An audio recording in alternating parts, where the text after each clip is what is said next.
what you're doing is you nurture this sense of trust with the deep imagination or the mystery or the Jungian self. Trust is different than knowing for sure. You don't have to trust something you know for sure. You have to hold not knowing with trust, and that allows for creativity. Eros was also in the Greek mythology born out of chaos. So life requires a bit of chaos and not too much structure. Otherwise, it cannot be creative. We can check in with this mysterious force. You can ask your dream a question before you go to bed. And you might ask a question such as, what should I focus upon right now? Then you just learn what it is right now, what you could do right now. And that is usually more helpful than, will this work out? What does it look like to do this? Then the intelligence will give you an answer to what to do. Welcome back to the transmission, my friends. As you know, I am endlessly fascinated by the phenomenon that we typically call the psyche and all of its multi-dimensional, deep layers. And as you dive into said layers, you are confronted by what an onion it really is. You can peel back layer after mysterious layer, and eventually you're just sort of forced to prostrate before the mystery of it all, the grandeur, the ridiculousness, the wonder, and just accept the fact that you are connected to some kind of psychic ocean, some kind of fractal, cosmic, psychical depth that we cannot possibly understand. And don't get me wrong, if you're listening to this thinking, I don't particularly feel connected to any deep layers of intelligence, I completely understand. I don't feel that way all the time either, but they are there, even when we aren't perceiving them. And these intelligences and the mystery surrounding them feature heavily in this mind meld with psychotherapist, founder of Jung Platform, and author of Dream Guidance, Machiel Klerk. As you may guess, Machiel and I share interests in all things Jungian and esoteric and mythopoetic, so this was an immensely joyous mind meld. I can't wait to share it with you. In this one, we muse a lot about the nature of dreams and dream work and how to connect to those aforementioned deeper layers of intelligence in the psyche, and why doing so is so important both practically and what I would call spiritually. And with that, my friends, all the links that you will need for Machiel and his book are in the description. Same for Third Eye Drops. And on that note, do presently click that like and subscribe button, tickle the algorithm however you can for us. It is immensely helpful. And did you know that we've got over 300 audio-only podcasts that you'll never be able to hear on YouTube? Except for one. I'm lying a little bit because this podcast here was previously an audio-only episode, but I really wanted to bring you this one since I've been doing so much Jung content and so much dream content. I thought you'd enjoy it, so I hope you do. And there has been so much mirth blasting, so much joy erupted over at the Third Eye Drops Patreon, patreon.com/Third Eye Drops. Join in on it, my friends. We do Zoom calls, we do a book club, we have a patron-only Discord server, and depending on your pledge level, you can get rewards like stickers, pins, shirts, and more. And of course, it's the best way to support these transmissions. And with that, my friends, let's meld minds with the wise, wonderful Machiel Klerk. Machiel, I am very excited for this one, my friend. Like I told you before we started recording, I started diving into your book, and I'm always interested the kind of tone the author is going to strike. You know, how thick are they going to get with the references? How deep are they going to go? Because obviously, when you're coming from that lineage of Jungian thought, you can get way off into the mythopoetic weeds, way off into the vocabulary weeds. But I think you found a really nice tone that speaks directly to the listener, no matter where they're at. But even for me, who's, you know, I've been interested in Jung and dreams for years, and I was still learning things. So I think you hit the tone perfectly, my friend. Well, thank you, Michael. It's first of all, it's great to be here, and I appreciate you picking up on that. I spent really a lot of time thinking, how can I communicate these ideas to the general audience or anyone that's interested in a way that is accessible, practical, and hopefully doesn't lose any depth in the whole journey either.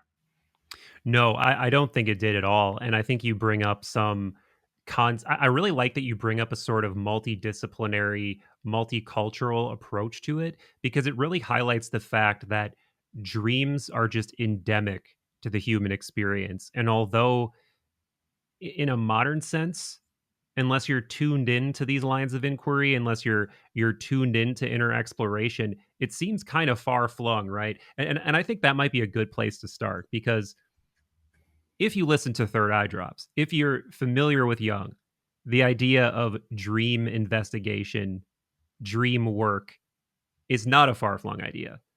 But if you're part of the general public who sees the world through a more maybe mechanistic, reductionist way, and you think dreams are just some kind of cleaning process in the brain that's happening or something like that, how do you broach the topic of the profundity and practicality of dream work to someone who might be kind of skeptical or just isn't initiated or kind of ambivalent toward it?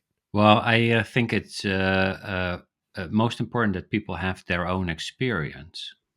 And so being skeptical is great. Usually, skeptical people are still very open. They just are skeptical. And one can put out the invitation try this method. And sure, we can back it up with Harvard University did research on it and proves that this method works. It comes back in any spiritual tradition and religious tradition and life philosophy around the world. And yet, I understand in our Western culture, dreams have been marginalized, been put to the sidelines, and actually everyone dreams, and everyone can try tonight, ask their dream a question before they go to bed, and see if they get an answer. And I think that especially if people see, oh my gosh, there is something in me that knows about me and my life and my direction, and it is on standby to support, then people get encouraged and excited about engaging with this mysterious force that lives in us and can and have a tool for maybe once a week or once a month or once a year whenever they would like some guidance.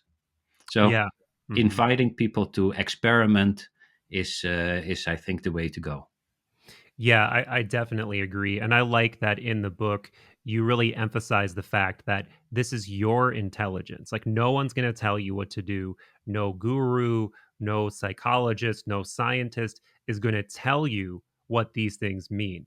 They might be a midwife to help you have that innate understanding for yourself. But this is your path. This is your insight. This is a unique intelligence that every single one of us are tapped into. And Yeah. there's a lot of different ways to think about that intelligence. And I think I know what Jung would say, and I suspect that I know what you would say from reading your book and knowing some things about you. But how do you think about that intelligence, and what's your favorite label to put on it, or maybe favorite label to insult it with? Yes. Well, I one of the ways I like to address it is to call it the mystery. Hmm. That helps me myself address something that I know experientially to exist outside of myself, but do not have really preconceived ideas about what this exactly is. Hmm. Like everyone, we're building up some ideas of what it does and what it can do and wants to do or maybe cannot do. Yet, if personally, if I give it too quickly a label or labels that have been filled up due to my upbringing or our culture, then I start thinking that I know things about this mysterious force. And I think it works best for me just to call there's a mysterious force, a mystery that appears to be interested in helping and educating. And we can relate to that. Yeah.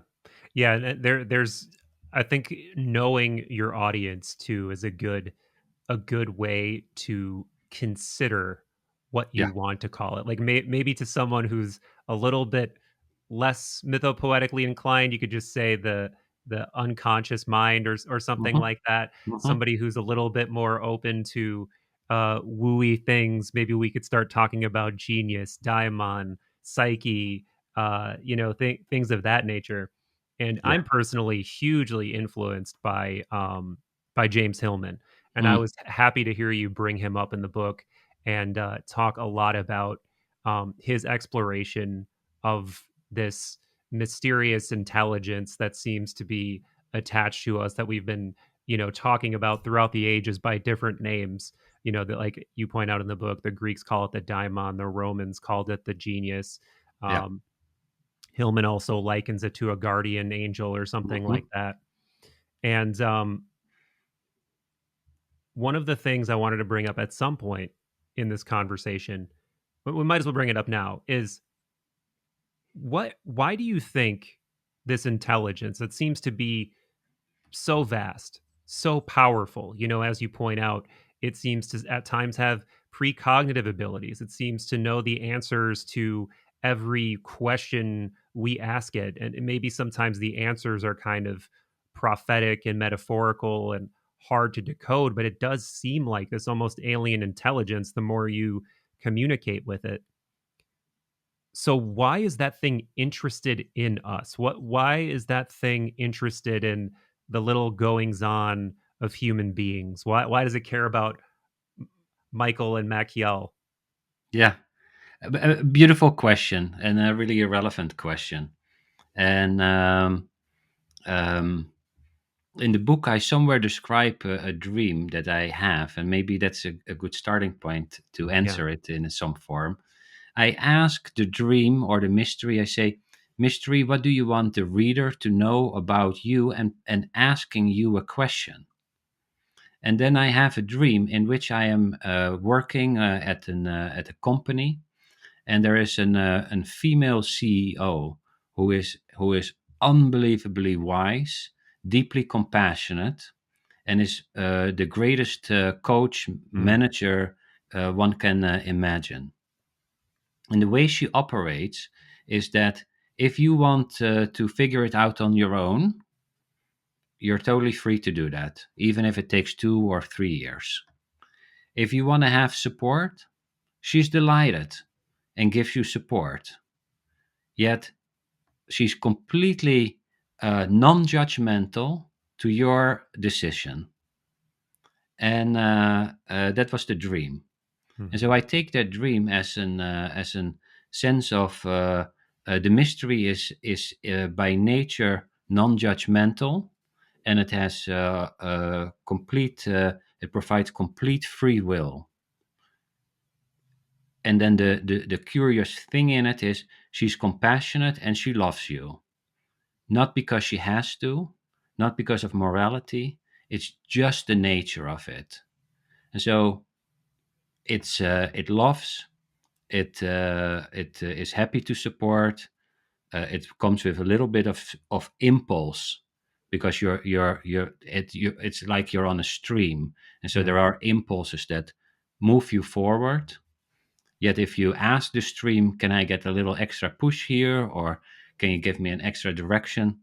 The stream will respond to that, and I don't know why that is. It's more like it presents itself in that way, and and we can interact in a way with the mystery or the stream of life that makes our life easier. yeah. Yeah, that's been my experience with it too. And I don't have as, quite honestly, as developed of a practice to commune with that thing as I would like to.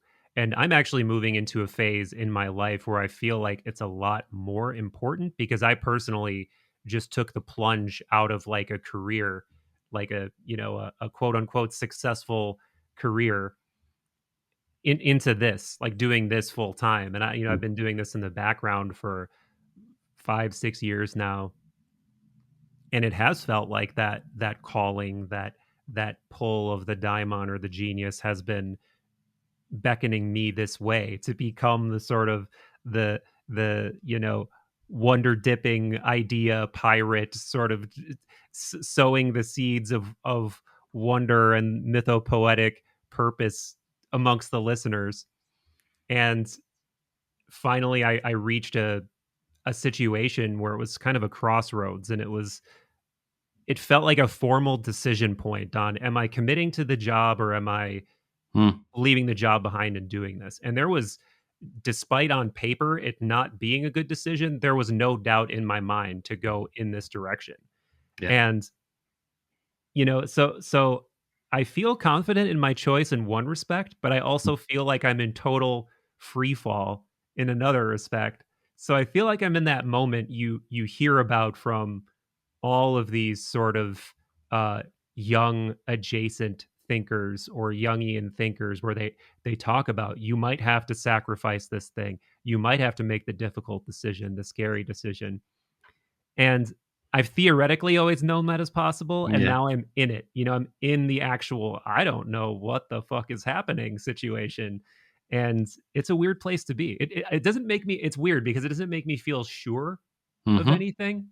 Um, but it does remind me of this. I do remember this Socrates quote where he said something to the effect of, "My daimon never told me what to do, only what not to do."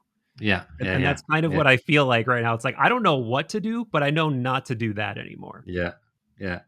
Well, how beautiful that you follow your own stream of life, and that takes a significant amount of courage to to let life organize beneath you.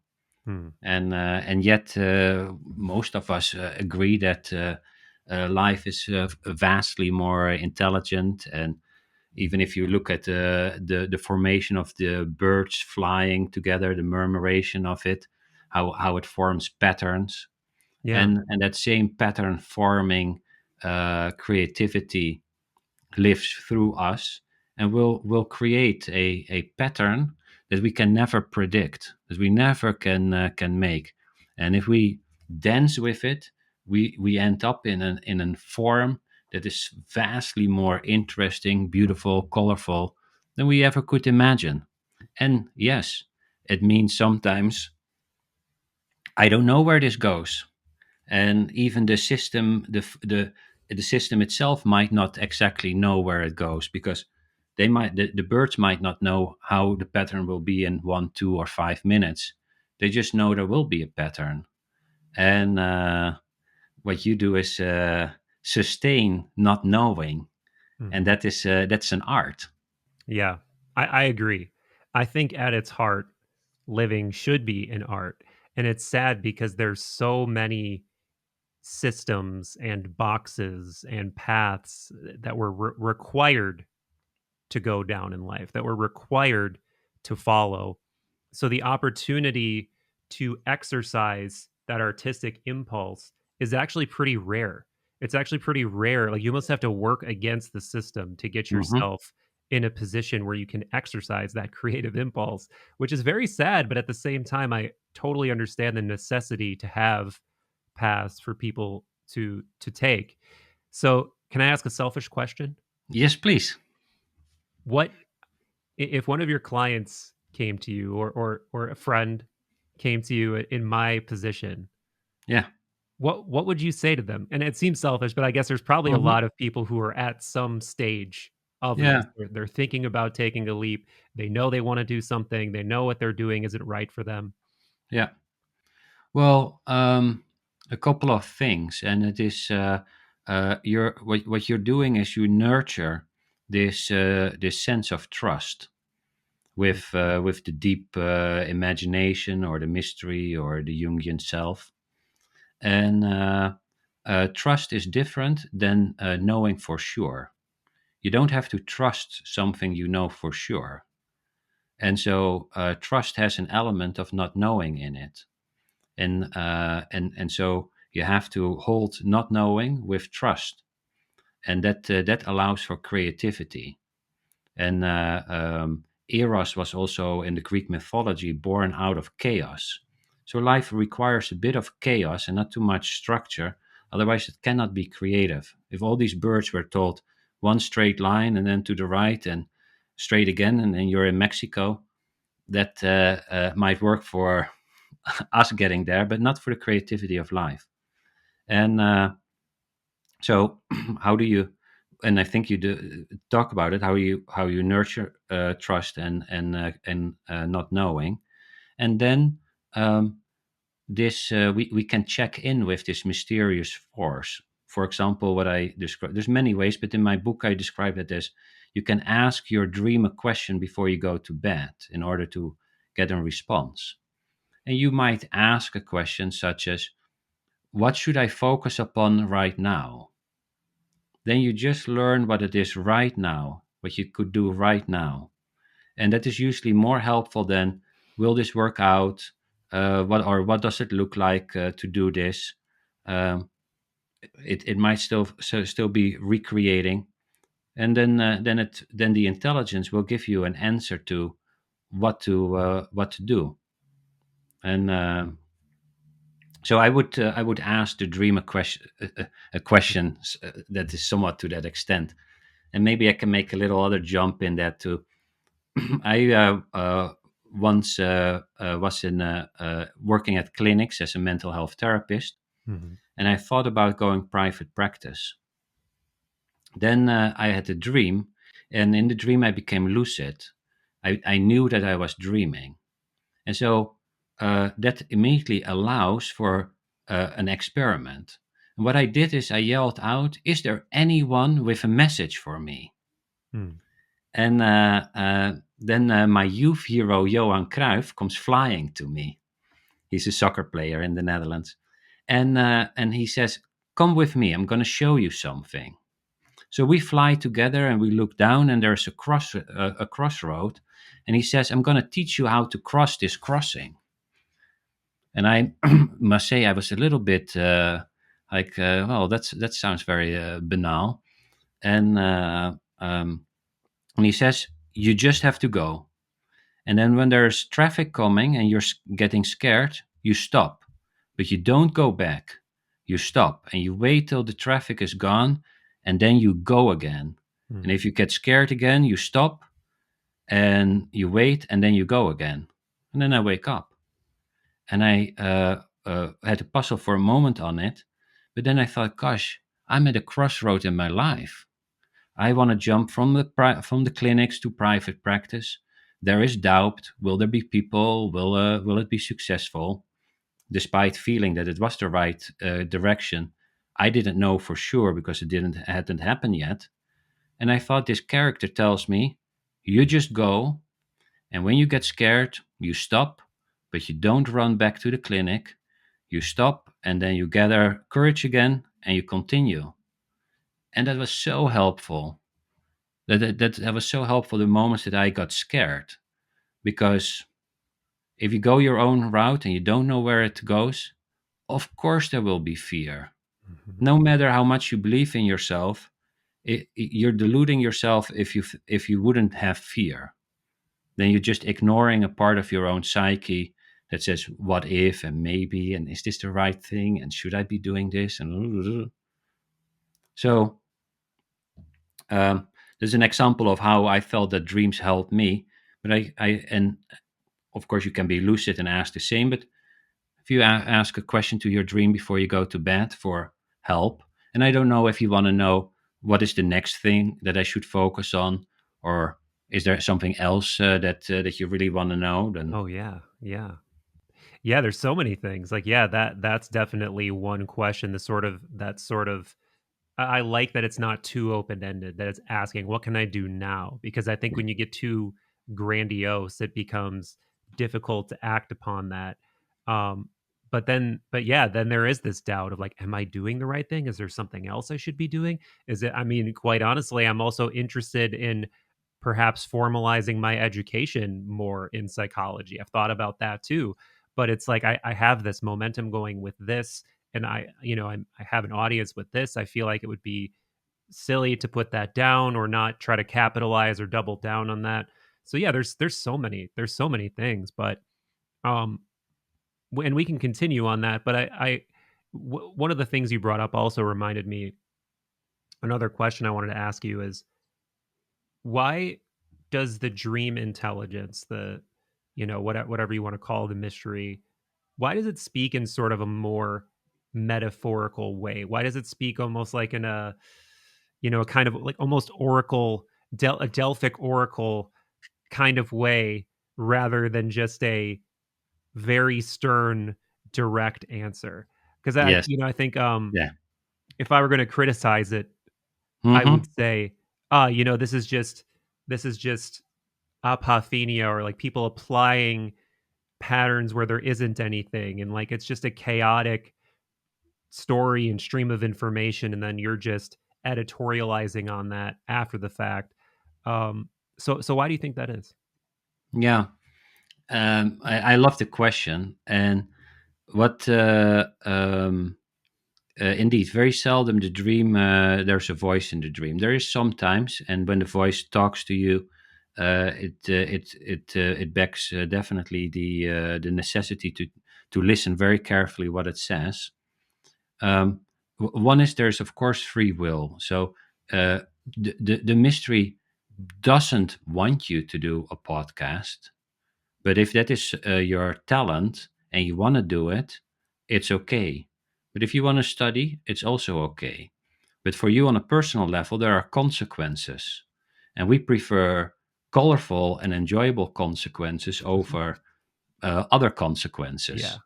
But the mystery is strangely enough, uh, will give you the option and has no judgment for you to choosing left or right. Hmm. Then what you will see in a dream is the way the mystery communicates and forms is that a dream is a world that you find yourself in. So this more natural language of the universe or the mystery is that it creates dimensional reality, and the dimensional reality is a manifestation of emotions and beliefs and expectations and focus and a couple of other things. Hmm. And so therefore you could have a dream that you're in a world where you're walking into a one-way street. Metaphorically, that just points out what you're doing. So its language is usually metaphorically in a dimensional reality. Then you see other things happening, as maybe in the dream we're having this conversation. Let's say this is the dream, and then I think, gosh, I'm mumbling along. I don't explain it well, and then my former boss comes in the room and starts shaking his head. That would then you would say, who is former boss? It would say, oh, he was very critical. Hmm. So criticalness takes on the form and shape of my former boss. So it's not that critical that the dream says, oh, you're doing this. It's actually my own belief system in this dimensional world that start taking on an character that I associate with criticalness. If I would scrape off the skin of the character, I would get to the energy of criticalness. Right. Right. And that is it's more natural language. You will also see in neuroscience that if they delve into the brain deep enough, it sees that the natural language of the brain is metaphorical, Hmm. and the metaphorical language just gets portrayed in a dimensional reality filled up with expectations, beliefs, etc., that co-create this reality. So that is why that is I don't know why, but that is what it does. That is how dream reality is created. And by dream reality, to learn from dream reality, and there's another step, we can see how actually this reality also get painted in somewhat the same way. Yeah. That's really interesting what you said about the brain's more innate form of communicating or of intelligence is metaphor. I've never really thought about that before, because you think about it as these like reductive processes, right? Neurotransmitters and information flow and networks, but somewhere in there, there needs to be an encoding of information from a light show to what it's like to be a person, right? And I mean, this is making some assumptions about what consciousness is, and I'm very tuned into that. But just for the sake of keeping it simple, at a certain point, that information has to translate into your primary experience and into influencing your primary experience. And that is utterly subjective. And I think subjective meaning is based off of metaphor. Like metaphor is endemic to that process. So yeah, I never really thought of it that way. But what can you expand on what you meant? Am I on the same track of what you meant, or did you mean something else? Yes, it is subjective. This world that the dream creates, and also this world, because this world and the dream world are co-created in similar ways, and and it uses metaphors, and these metaphors that we share. We share the metaphor of the dead end street, or Hmm.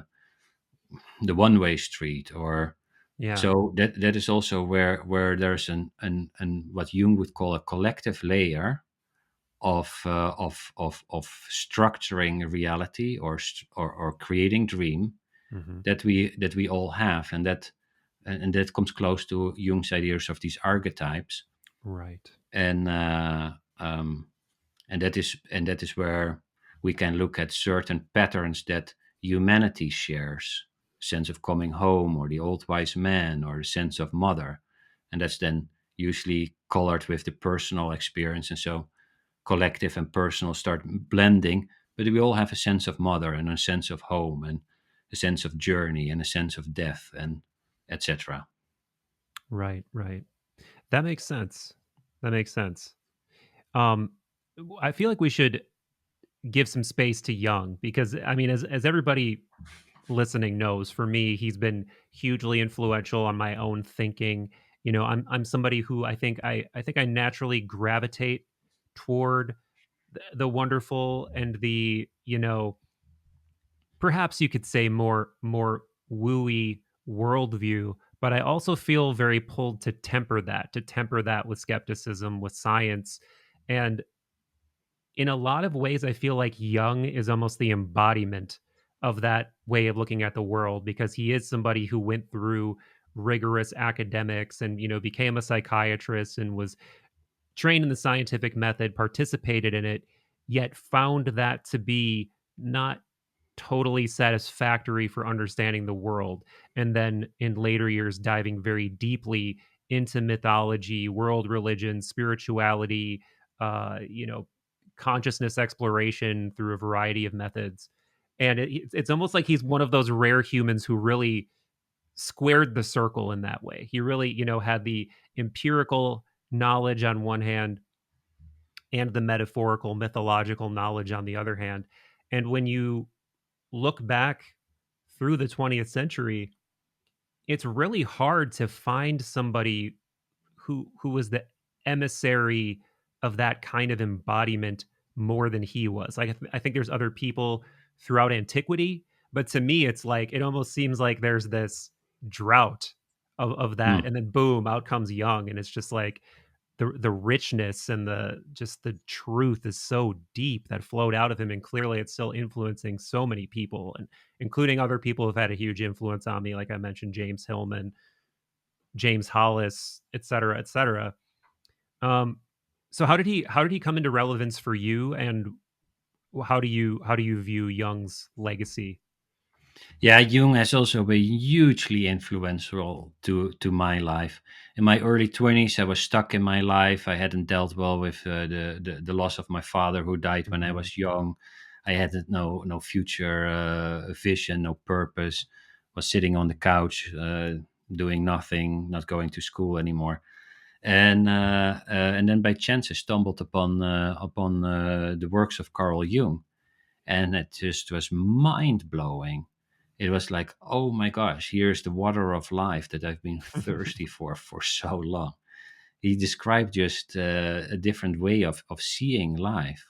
I had such a limited way of being in the world compared to this unbelievable vastness that Jung describes, and like synchronicity and dreams and the unconscious and archetypes and shadow and all these concepts that are pretty familiar even in mainstream society.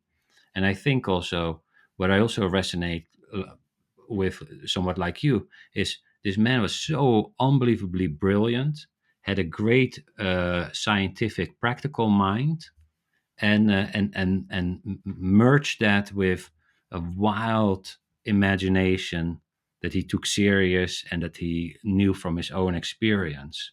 So it was not just a theoretical, hey, this is how the world works. He experienced it and then did tests and figured it out on how to bring it into a language that was very suited for that time. Probably he would use different words 100 years later, but he was a product of that time, and so he has been a life saving, and in a real literal sense, or his work has been life saving to me. Gave me a threat out of the pit, uh, and it helped me connect to that mystery myself. And I think that is where we all what we all long for, the Yeah. direct experience, and we all have it. Yeah.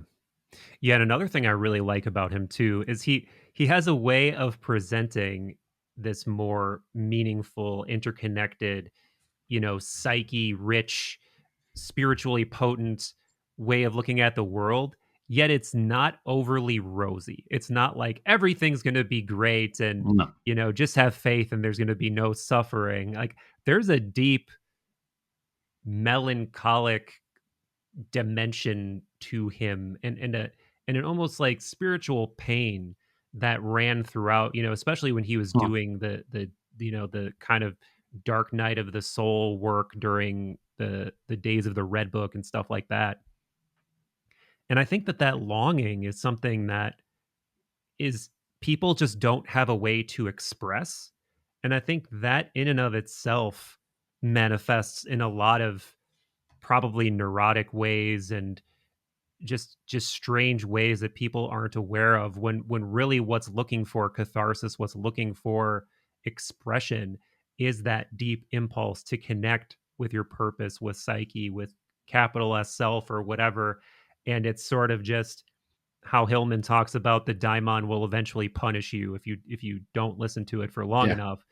And Yeah. I think that that's a lot of what we're seeing manifest in the world is this like strange energy that's emanating from that collective wound. And it really does seem like dreams probably are one of the most direct ways to get in touch with that. So, and it's almost strange because I found myself reading your book just wondering why I haven't explored it more thoroughly. Like I've had my little, Mhm. trysts with dream journaling, but I think what's really making it seem more salient for me is, like I said, James Hillman is a big influence. And when you specifically connect in the book the daimon slash genius with dreams, I almost had this like, of course moment where I didn't think about that Mhm. connection directly. But that makes so much sense that this dreaming intelligence is equivalent to or directly related to this intelligence of the daimon or the genius. And well, what for you brought those ideas together? And I think this will lead into some other territory I wanted to explore with you too.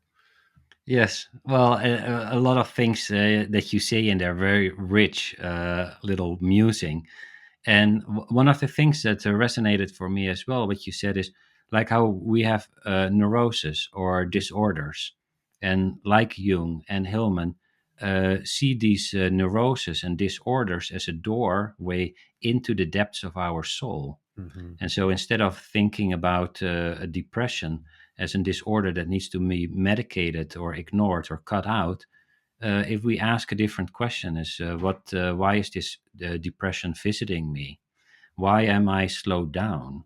Am I maybe on a path that my own soul thinks it's not a good path for you, and it starts taking away the energy. I'm in the wrong relationship, in the wrong job, and I can get depressed. And if I would medicate that so I don't feel it, but then I become a kind of a zombie in the wrong relationship or in the wrong job.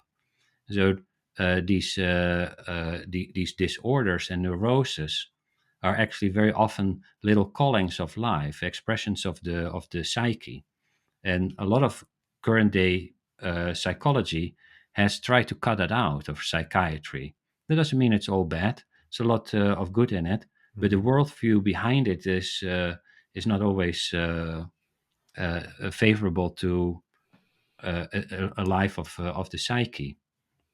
So that was one thing that stood out for me. And yeah, to answer a bit more another question around how I just have studied for 25 years plus dreams.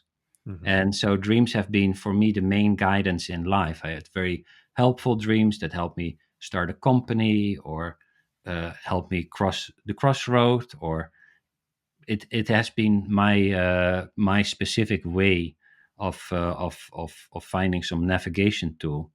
So I read a lot and studied a lot, and this is just a coming together of all these ideas in an practical format to invite people to connect to their own dreams.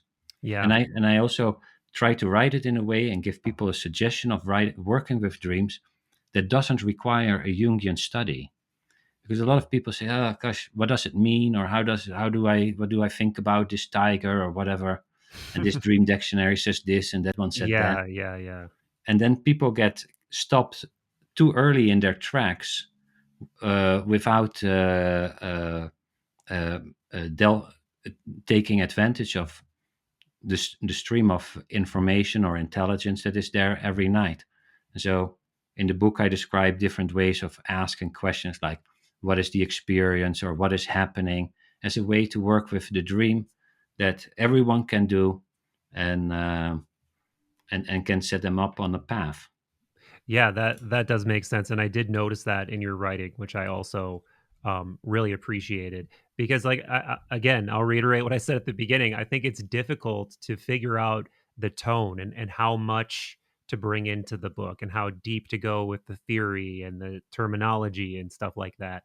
And to me, maybe it's just because I'm more steeped in it, but it felt very like I could grasp it really quickly. It made a lot of sense, and I felt like anybody can read this book, and it made me personally excited to reconnect with a lot of these ideas that I've already encountered, and just the way that you maybe it's the anecdotes you share because you have a lot of really good stories that make these ideas not abstract. And that's like a big pet peeve of mine when I'm reading certain books is they're talking about these things too conceptually. There aren't enough stories, there aren't enough practical examples, and you really lean on stories and practical examples a lot, and then you back them up with studies occasionally and things like that.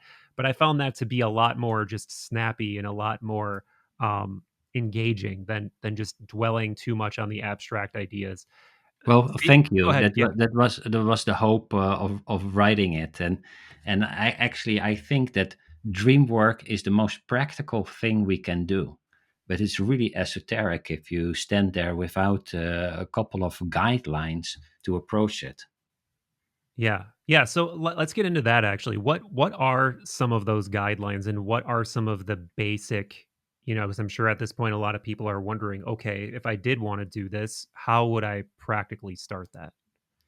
Well, in the book, I describe a technique called dream incubation, which is a term that talks about asking your dream a question before you go to sleep in order to have a helpful dream response to any question that's in your heart or on your mind. And everyone could practice that tonight. And you could take a standard question, a question such as, how can I be more loving to myself? Or what's one type of food that would be good for me to eat? Always good questions, and my own research has shown really high response rates to that. or take another question that's on your in your heart, something relevant to your life. And that's really step one. Identify a question that you have. And I remember recently a man who was in a just wanted to date again, had been married, divorced, a year out of the divorce, and he came to me and said, "I want to find a life partner. Is that something I can ask the dream for help for?" And I was like, "Yes, if that's on your in your heart and it's relevant to your life, the dream will help support you." Then I said, "But it's also really important to find a good question, and that is so. One is, you want to have a response. To do is formulate a question, and it hinges for a big part on asking a great question." Uh, so this man really thought, yeah, it's a big question. How do I find a life partner? He said, maybe if I just ask, what is my biggest obstacle in dating, then I'm probably solving already a big part of this problem. And I was like, that's a really great question because it's one question at a time, which makes the dream much easier to understand later on. It's open ended. Um, and so a great clear question. Then step three is engage in a ritual. And with ritual, I just mean an activity that shows to the mystery, the self, the diamond, the genius, that you want some support.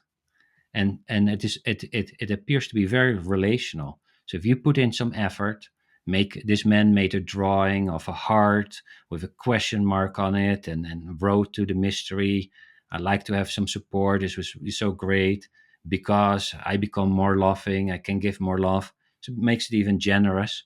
Yeah. But anyone, I've studied all these traditions, and it is not so much which ritual you do, but that you do a ritual, something to express. Step four is you go to sleep, you dream, and then in the morning, step five, make sure you have a notebook and a pen next to your bed in which you also wrote down the question, because you will see that you might forget the question. It's weird, or you don't know exactly how you asked it, and then the response becomes difficult to read. Hmm. Hmm. And you have to write it down upon waking. Dreams evaporate. There's no other trick than writing it down and then puzzle on it. So this man had a dream, and he says, "I'm driving in a tunnel in my car. I think that in the distance I see a mountain lion. Well, when I get closer, I see it's a tiger. It's beautiful, but I get also really scared. I slam the brakes and I back out." That was the dream. And so he was first, what does that have to do with my question? And I said, again, that question we can all do, whether it's with an incubation dream or not. What is happening? Doesn't require any pre-knowledge. What is happening? So the man says, "I'm driving, I'm moving through life, and then I see something that's really beautiful and really scary. And when I see that, then I slam on the brakes and back out." All right, great. Read that question, answer against your question. Right. And he was like, "Oh," and he was like, "Yeah, I know that. I know how I get really when I get vulnerable and scary with a beautiful woman or too much intimacy. The brakes go on and I'm just out. I'm not even approaching it." So that was a helpful response for him. And then, of course, the journey doesn't end there. Then he needs to implement that, and he can ask next questions, such as, "What's one thing I can do to sustain fear?" or whatever he wants to do next. So some of these questions are large questions that require a longer journey, but it's a nice example of someone asking a Yeah. question, getting an answer. Yeah, these are the great anecdotes I'm talking about. You've got I'm sure you have so many of them, and I love hearing them and trying to puzzle over, oh, what do I think it means, and do I see the metaphors, and how would I have interpreted that in my own life? And sadly, it's hard for me to remember a lot of dreams where I felt like I had this dialogue, but it like I've been alluding to throughout this podcast, it is something that I want to try to start doing more, especially now that I do feel like I'm in a little bit of free fall and I'm trying to figure out, you know, what's next and am I doing the right things or should I be doing other things? But Yeah, And your dream might give you a psychological X-ray of where you are. Mm, A lot of dreams do that, and sometimes it starts using a certain metaphor. Like you could even tell the dream. Maybe we can use the metaphor as free fall or river or whatever you want, and show me where I am in the territory, mm, and then you know, and then you have an then you start knowing. Oh, at least you know where you are, yes. and write it down in the morning. That's the key. Write it down, and then things happen. Even if you don't understand it, it still shows to the mystery you're interested. And what people say, oh, I write down my dreams. I don't all get them, like none of us all get them. But I start noticing my intuition becomes better. I start picking up on more synchronistic events in my life. Weird magic or coincidences happen. Like I opened a Yeah. book in a certain place. This person tells me something. Or like Jung used to tell his dreams to his gardener. His gardener was not skilled in dreams, but Jung felt this person gives me an angle, asks me questions that Jung felt were very helpful. So we can just share it with people that our friends, Yeah. family, and see what they come back, and maybe there's something like, oh Yeah. yes, or you go like, no, it's not that, but it's this.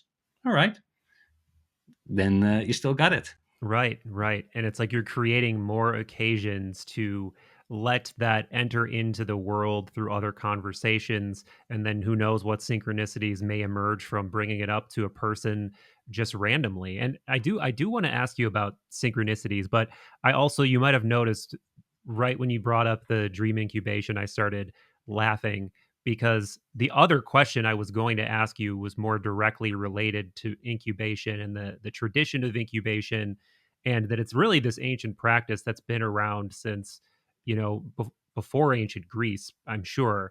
And I remember the first time I heard about it, I think was from Brian Muraresku, who wrote this book, The Immortality Key. And I don't remember if he brings it up in the book or if perhaps we talked about it on the podcast. But I also just remember reading about it in a totally different context where I think I read that it was something that Pythagoras was known to do. And then I became really intrigued by this idea of incubation. So when you brought it up in the context of dreaming and doing work with that dream intelligence, I was like, "Oh, yes, here we go. Here we go. This is great."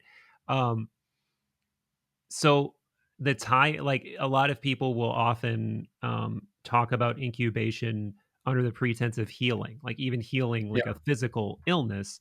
But yeah. it seems to, and as you point out in the book, it's very associated with the god of medicine, Asclepius from Hmm. Greek culture. Yeah. But it seems to have more uh, history than just that. It seems to have this legacy of communing with something or gaining insight or I don't know. I guess doing a kind of meditative work or something like that. And I think it again just goes to show that this is something that's been around for a very, very long time across cultures. And it's something that I think it's so odd that we've kind of lost it in a way.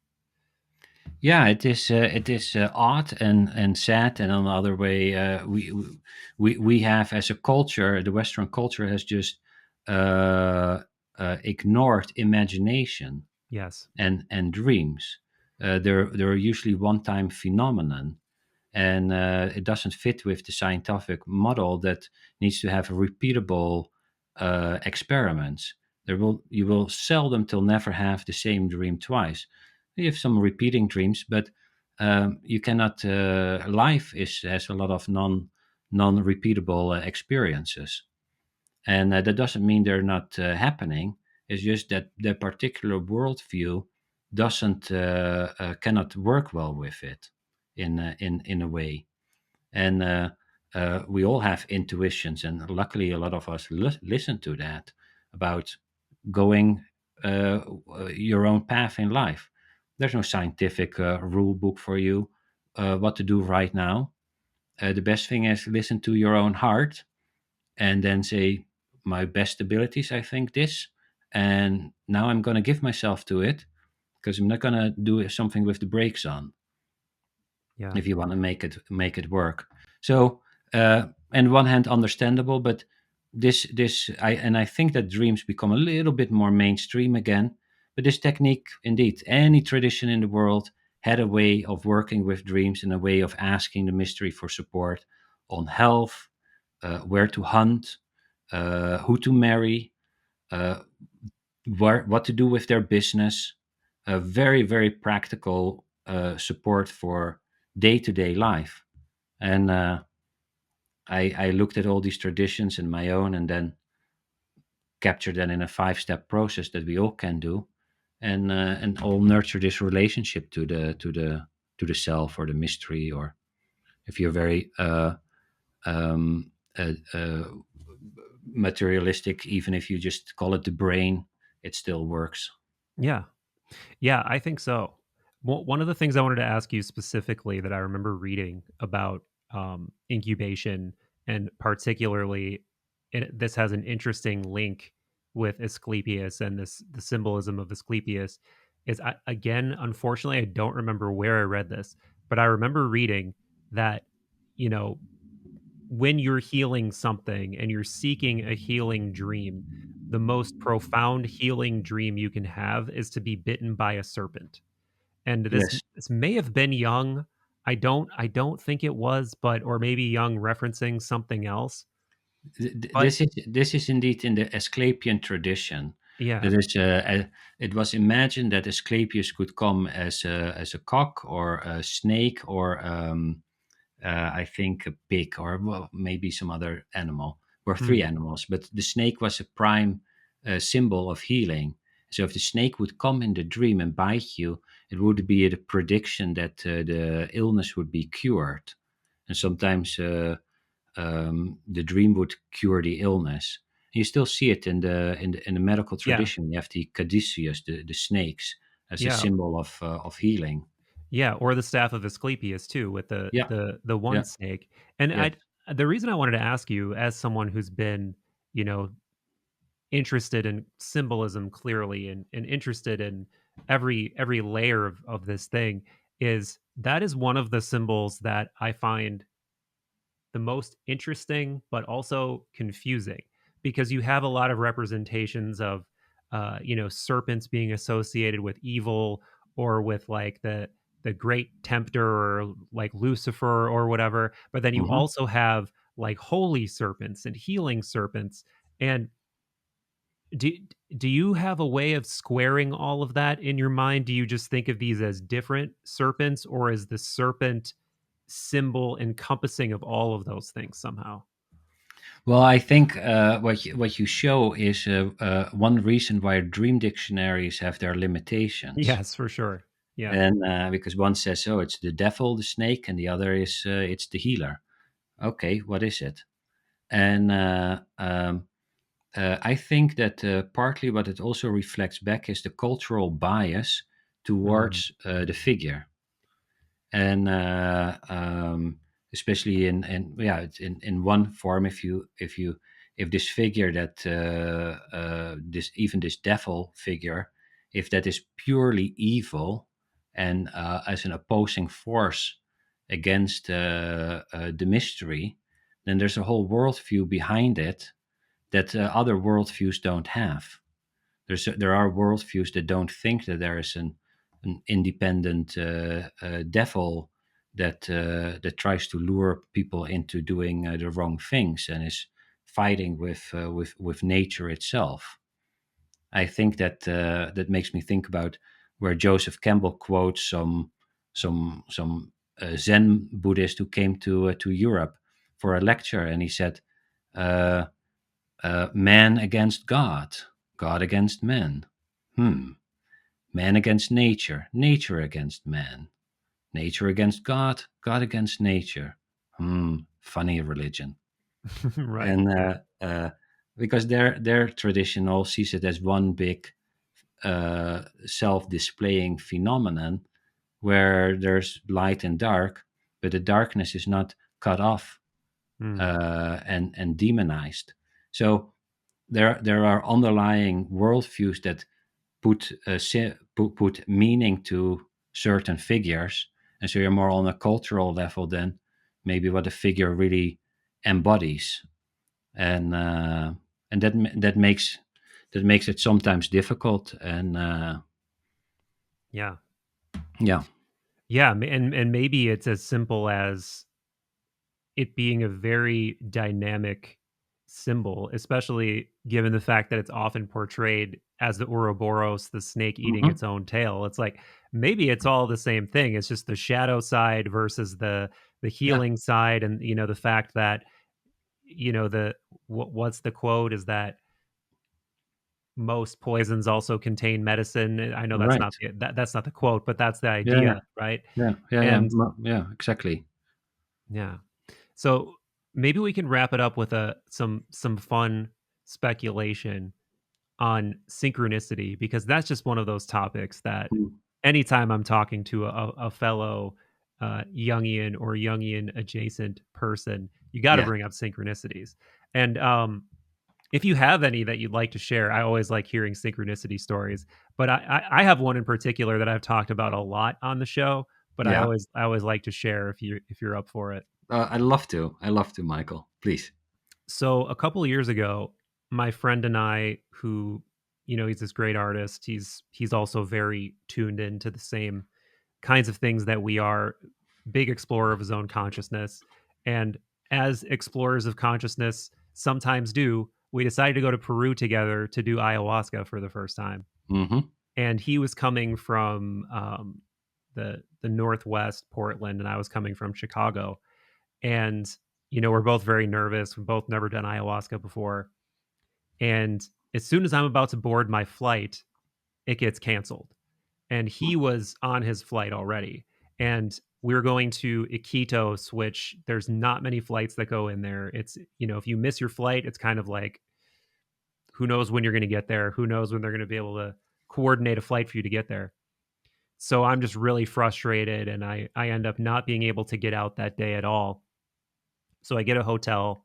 I'm texting him, and my friend Colin tells me, "Man, I'm trying to just calm down and hope that you make it and trust that it's going to work out."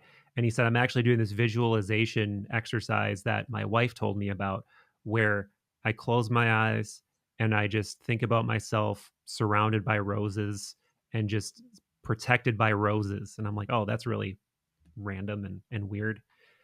So actually, he says, so I was doing this exercise, and then I opened my eyes, and you're not going to believe this. So I'm like, what? What happened? And he says, there's a guy in front of me with a rose tattoo, carrying a bag covered in roses. He has a neck tattoo coming out from like under his shirt that's a Mm. roses. He's got like roses all over him. And then this is where it just like gets so multidimensional that I'm just in complete disbelief. The hotel that I randomly decided to go to after my flight got canceled is called the Rose Hotel. And I don't even tell him. I just go, dude. And I'm sitting at the bar at the Rose Hotel, and I just take a picture of the menu in front of me, and it just says Rose Hotel. And we're both just like, what is happening? So I Yeah. did end up making it there the next morning, and made it to the retreat on time and everything. But Mm. that's one of those synchronicities that for me kind of like whenever I think of a synchronous, I almost can't remember any other ones I've had because that one was so Yeah. powerful, and it happened during such a novel event. Mm. Yeah.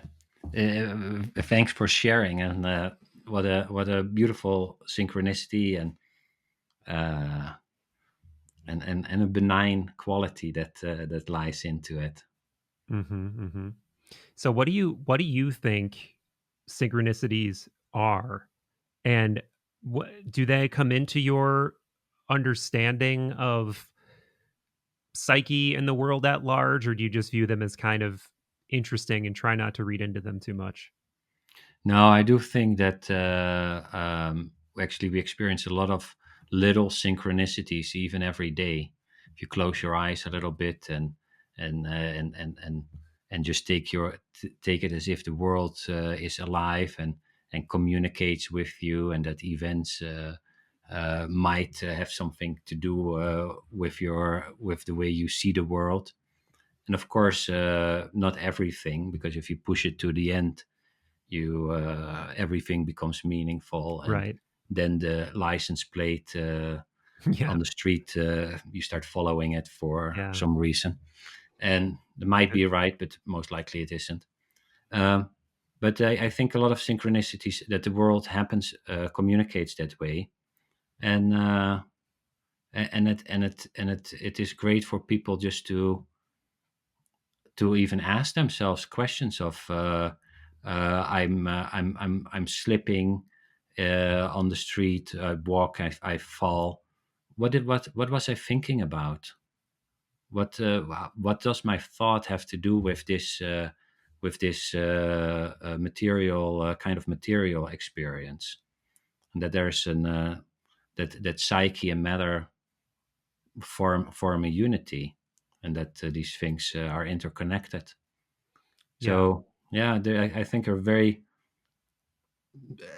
It is also some form of the other world. Even I don't think that the dream world stops the moment that we open our eyes. Yes. I think Yes. it continues, and that it breaks through in these little synchronistic events, and so we continue to engage with the soul or the world soul, and that it is alive and helps us on our journey. Yeah, I absolutely agree. And anytime I have a more profound dream or a really profound, visionary experience like I had during that trip to Peru, for instance, Yeah. it always feels more like, oh, the volume on this is getting turned up, but this thing is always here. It's just that my perception is so outward facing and so Hmm. enamored with shiny things and distinct objects that I'm just sort of cut off from that dimension of interconnected geometry and meaning and psyche. Yeah, I'm absolutely on the same page as you there. Yeah. Well, my friend, this has been a fabulous one. It's always a joy to meld minds with a fellow mythopoetic thinker. Congrats on the book. And we didn't even talk about Jung Platform, but that's actually what really piqued my interest when I heard your name. I didn't recognize you and I saw Jung Platform.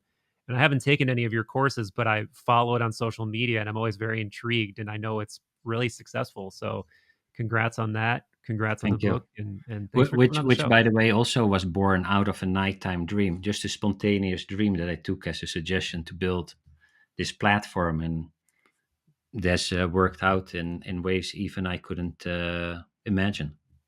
Yeah, it seems really successful. It seems really successful. So, like I said, congrats. This is a lot of fun. And if you ever have anything else you want to promote, or you just want to return rap about some similar things, let me know. Would love to, Michael. It's a pleasure and delight to spend time with you.